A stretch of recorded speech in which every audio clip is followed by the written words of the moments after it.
नमस्कार। अर्थशास्त्र विभाग में आप सभी का हार्दिक स्वागत है। पिछले आज हम बीए पार्ट फर्स्ट अर्थशास्त्र राजऋषि भर्तृहरि मत्स्य विश्वविद्यालय के सिलेबस के अकॉर्डिंग जो पहला पेपर है आर्थिक अवधारणा एवं विधियाँ, उसके अंतर्गत हम जो पिछला चैप्टर अध्ययन कर रहे थे व्यष्टि व समष्टि अर्थशास्त्र। व्यष्टि व समष्टि अर्थशास्त्र किसे कहते हैं, व्यष्टि और समष्टि अर्थशास्त्र के उपयोग क्या हैं, इसकी कमियां क्या हैं और व्यष्टि समष्टि अर्थशास्त्र में अंतर क्या है। साथ ही हमने व्यष्टि समष्टि अर्थशास्त्र के अंतर्गत हम किन किन बिंदुओं का अध्ययन करते हैं, किन किन आर्थिक क्रियाओं का अध्ययन करते हैं, इसका भी अध्ययन किया है। और उसी में अपने एक आया था व्यष्टि अर्थशास्त्र के प्रकार और समष्टि अर्थशास्त्र के प्रकार। और हमने वहाँ देखा था, मैंने आपसे कहा था कि इसका अध्ययन हम आगे वाले चैप्टर में स्थैतिक व प्रायोगिक विश्लेषण के अंतर्गत करेंगे। ठीक है, आज वही हम अध्ययन करेंगे। व्यष्टि अर्थशास्त्र के प्रकार और समष्टि अर्थशास्त्र के प्रकारों को हम एक साथ मिक्स करके, अर्थात प्रकार क्या है, ध्यान रखिए। प्रकार है कि व्यष्टि आर्थिक क्रियाओं का हम किस प्रकार से अध्ययन करते हैं या व्यष्टि आर्थिक क्रियाओं का साम्य के आधार पर कैसे अध्ययन किया जाता है। तो व्यष्टि और समष्टि को मिक्स करके इसको हम दो प्रकार से, दो भागों में डिवाइड करते हैं, स्थैतिक व प्रायोगिक विश्लेषण। स्थैतिक स्टैटिक, एक है प्रायोगिक डायनेमिक एनालिसिस, स्थैतिक और प्रायोगिक विश्लेषण। ठीक है, हम अध्ययन करेंगे पहले स्थैतिक विश्लेषण का अर्थ किसे कहते हैं, फिर इसके प्रकार के अर्थ और इसके प्रकार। ठीक है, प्रकार के अंतर्गत हालांकि हम डायग्राम के द्वारा, हम सभी को डायग्राम के द्वारा स्पष्ट करेंगे, ये इसके प्रकार के अंतर्गत आएगा। पहले इसका अर्थ देखेंगे, स्थैतिक विश्लेषण का अर्थ। यानी कि स्थैतिक का अर्थ है कि अर्थशास्त्र में उन आर्थिक क्रियाओं का अध्ययन एक समय बिंदु पर करना, पॉइंट ऑफ टाइम। ठीक है, एक समय बिंदु पर आर्थिक क्रियाओं का अध्ययन करना ही स्थैतिक विश्लेषण कहलाता है। यानी कि इसके अंतर्गत गति तो है, लेकिन उस गति की जो दर है वो दर है जो समान है। यानी कि अर्थव्यवस्था निर्बाध गति से आगे चलती तो जाती है, लेकिन ध्यान रखिए उसकी जो चलने की गति है, जो दर है, वो इक्वल है, समानता है। अर्थव्यवस्था निश्चित और नियमित रूप में आगे चलती, गति से आगे चलती रहती है।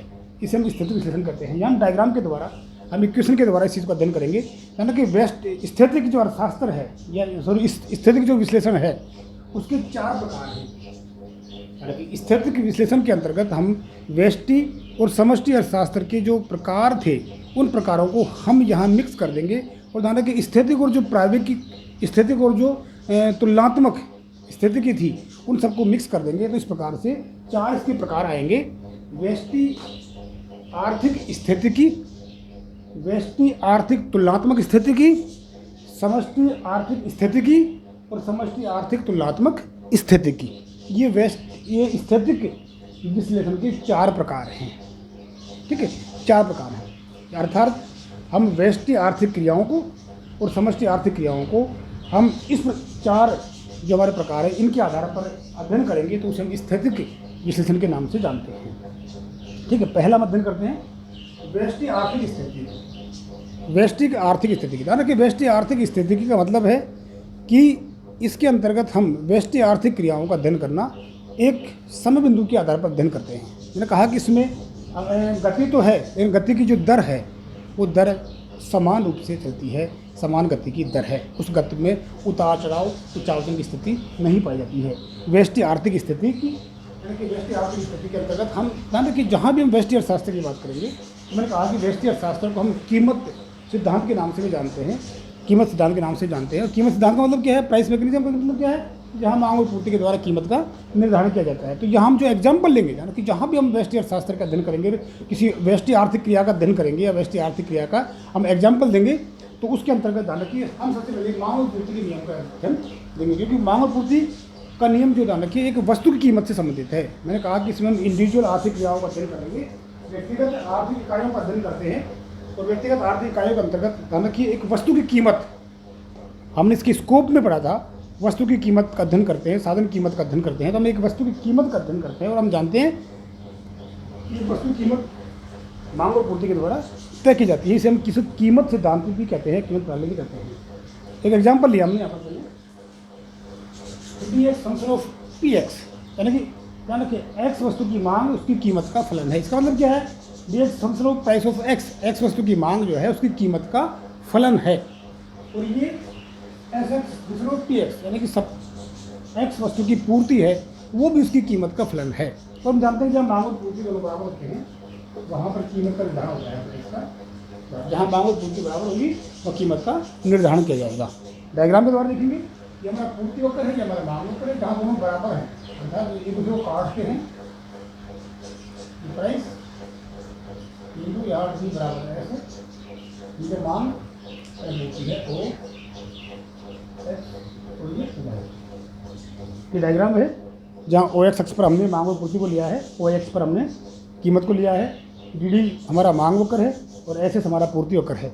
यानी कि दोनों ई बिंदु पर एक दूसरे को, एक समय बिंदु पर दोनों ई बिंदु पर एक दूसरे को काटते हैं अर्थात जहाँ मांग और पूर्ति दोनों बराबर हैं। और उस बिंदु पर हम इस रेखाचित्र के अंतर्गत देख रहे हैं कि ओ पी कीमत का निर्धारण किया जा रहा है, ठीक है, जहाँ मांग और पूर्ति दोनों बराबर हैं। तो ये जो आर्थिक क्रिया है या यूँ कहें कि एक वस्तु की जो कीमत का निर्धारण है, यह वस्तु की कीमत का निर्धारण एक समय बिंदु पर हो रहा है, ठीक है, एक समय बिंदु पर हम इसका अध्ययन कर रहे हैं, पॉइंट ऑफ टाइम में इसका अध्ययन कर रहे हैं अर्थात हम एक व्यष्टि आर्थिक इकाई का अध्ययन कर रहे हैं, ठीक है। और जो इस साम्य को दर्शाती है एक समय बिंदु के आधार पर, एक संतुलन के आधार पर हम देख रहे हैं। इस साम्य क्या है, इसमें दिखा रहा है कि जब मांग और पूर्ति दोनों बराबर हैं इसकी बिंदु पर वहाँ ओपी कीमत का निर्धारण किया जा रहा है, ठीक, ओपी कीमत का निर्धारण हो रहा है। ये एक व्यष्टि इस स्थिति के अंतर्गत इसको एक हमारा इसका इक्वेशन है। यानी कि इसमें एक चीज़ जो हम आगे पढ़ेंगे, इसी में सेक्शन जो हमारा सी आएगा उसमें एक हम पढ़ेंगे फलनात्मक संबंध। और मैंने बताया ध्यान रखिए जब हम फलनात्मक संबंध पढ़ेंगे तो ये फलनात्मक संबंध अर्थशास्त्र के लिए बहुत ही इंपॉर्टेंट है। इंपॉर्टेंट किस मायने में, इक्वेशन को समझने में। ध्यान रखिए जितने भी तमाम तरह के समीकरण आएंगे, हमारे जो इक्वेशन आएंगे, उस इक्वेशन में समझना क्या है, समझना यह है कि कौन सा चर, कौन सा वेरिएबल जो हमारा स्वतंत्र है और कौन सा हमारा जो चर है, जो वेरिएबल है जो आश्रित है। स्वतंत्र और आश्रित का मतलब क्या है, स्वतंत्र आश्रित का मतलब यह है कि जो चर स्वतंत्र है यानी कि पहले परिवर्तन उस स्वतंत्र चर में होता है और स्वतंत्र चर के परिवर्तन का प्रभाव आश्रित पर देखा जाता है।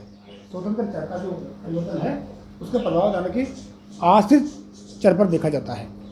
तो इसलिए मैंने कहा, और ये हम अनुमान कैसे लगाते हैं, एक इक्वेशन दे रखा है हमने यहाँ पर,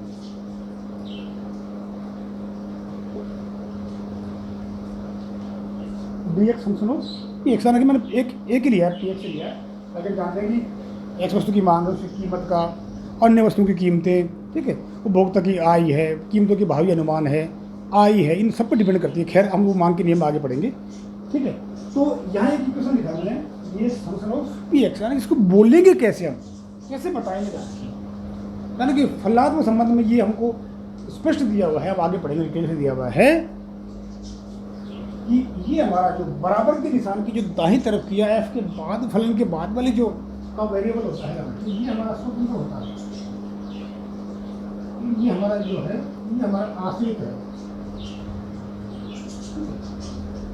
यानी कि जो भी इक्वेशन आएगा इस प्रकार का इक्वेशन होगा, उस इक्वेशन में यानी कि बराबर के निशान के बाद वाली जो वैल्यू है वो स्वतंत्र चर कहलाती है और बराबर के निशान से पहले वाली वैल्यू है जो आश्रित चर कहलाती है। इसका मतलब क्या है कि स्वतंत्र के परिवर्तन का प्रभाव आश्रित पर देखा जाता है। यानी कि ये नियम सभी जगह अर्थशास्त्र में समान रूप से लागू होता है। हम आगे पढ़ेंगे, पूर्ति का फलन पढ़ेंगे, उत्पादन फलन पढ़ेंगे, ठीक है, लागत फलन पढ़ेंगे, उपभोग फलन पढ़ेंगे, विनियोग फलन पढ़ेंगे, बचत फलन पढ़ेंगे, ठीक है। और इस जो तमाम तरह के फलन पढ़ेंगे उस सभी फलनों को हम इक्वेशन के द्वारा हल करेंगे, सभी को हम टेबल के द्वारा हल करेंगे, सभी को हम डायग्राम के द्वारा हल करेंगे।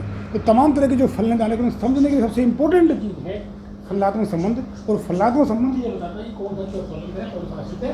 तो हम इसको डिटेल में उस चैप्टर में पढ़ेंगे। मैं शॉर्ट में बता रहा हूँ, इसके अंतर्गत ये एक्स वस्तु की जो मांग है ये आश्रित है और एक्स वस्तु की कीमत है स्वतंत्र है। इसका मतलब क्या है, इसका मतलब यह है कि जो एक्स वस्तु की मांग है वो उसकी कीमत का फलन है, अर्थात एक्स वस्तु की मांग उसकी कीमत पर निर्भर करती है।